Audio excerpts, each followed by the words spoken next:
You know that feeling when you just don't know which exercises to choose for your workout? Whoa, wait a minute. What the fuck? Hey, what the fuck? God damn it. Are you kidding me? I'm out of carbs.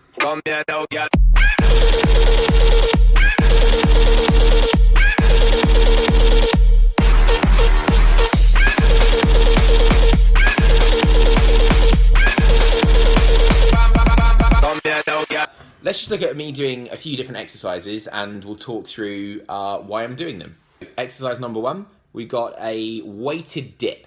So the weighted dip is, it's basically a press. I'm flaring my elbows out nice and wide to ensure that I'm working the chest and not the triceps. I've already done pressing movements in this workout, but I've done a lot of upper chest pressing movements. I began this with incline barbell, and then I did some flat dumbbell, then incline dumbbell fly. So it makes sense to then, if I'm going to do a press, maybe do something that works a little bit more with the lower to even it out. And what I'm doing is I'm actually supersetting the dip with a weighted pec minor dip. Pec minor, it basically helps to bring out the outside of the chest here. If you look at an anatomy chart, look at pec minor, and then you'll see why I'd want to train that. If I wanted to bring out the shape of the chest there. So I'm including these in my workouts because that's an area that I would like to focus on. Here's another good example. I'm doing the straight arm pull down for back. The back has three ranges of motion when it comes down to it. There's like an unlimited number of angles it can pull through, but basically it's either a vertical pull, a horizontal row, or a straight arm scapular retraction, which is going to engage the lats. And that's what this is. This is a scapular retraction. It's really good for lat width, and that's something that I've decided to focus on at the moment. And so I'm including these twice a week in my routine on both of my pull days. So there's an example. Finding a weaker area or an area I'd like to focus on and hitting it in that way. Next example, here I am doing cable lateral raise for shoulder.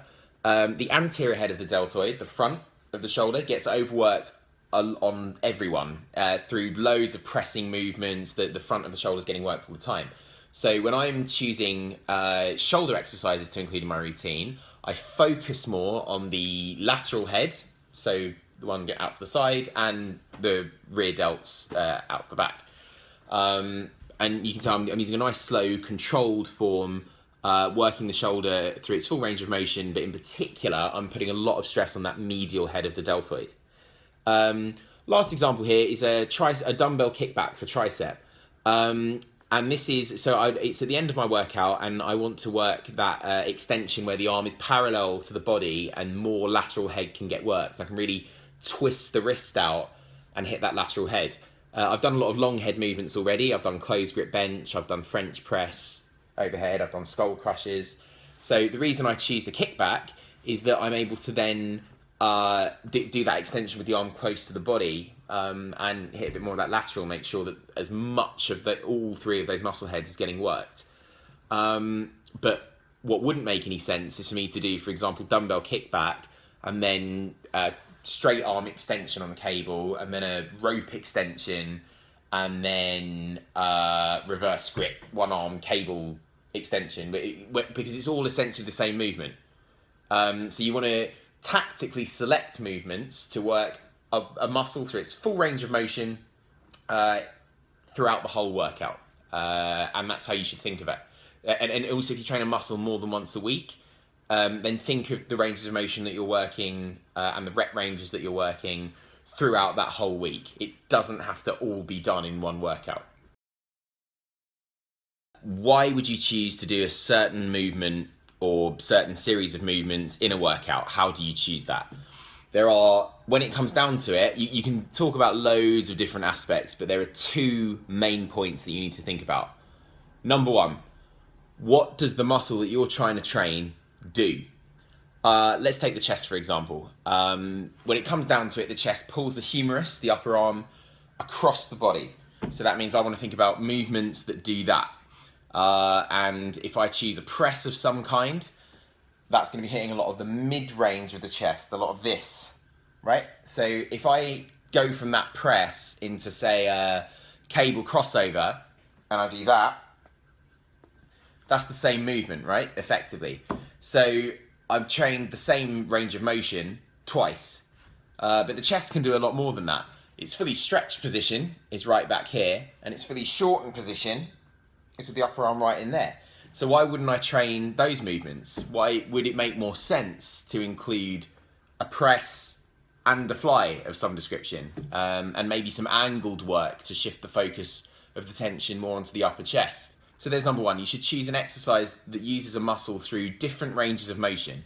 It's difficult to train a muscle through its whole range of motion in one movement, but you can do it over several movements. And tying into that, there's also working different heads of a muscle more. For example, for the tricep, if I do an overhead movement and an extension movement for the arm, that's going to work more long head. And if I have my arms parallel to my body and then push down, that's going to work more of the lateral head. The whole tricep's still getting worked, but I can focus on different heads. Number two is personal focus. What do you need to improve? What are your weak points? And essentially, you find what those are, you decide what those are. So let's say my upper chest is lagging. Then I'm going to either increase the intensity that I train my chest with, my upper chest in particular, the volume or the frequency. Okay, so when I'm designing my chest workout, I'm going to include more exercises that work the upper chest, or maybe I do like a chest workout that's focused more on, you know, a bit of everything lower and upper, and then a second workout in the week that focuses on that weak area on that upper chest, for example, hypothetically. Hope that was useful, just sort of a bit of a overview, if you like, on exercise selection. Leave me some questions in the comments if you'd like me to respond, and I will see you in the next one. Subscribe for gains. Listen to my chest. I'm not looking too bad right now, so I'm going to do just a physique update. I reckon we're about there.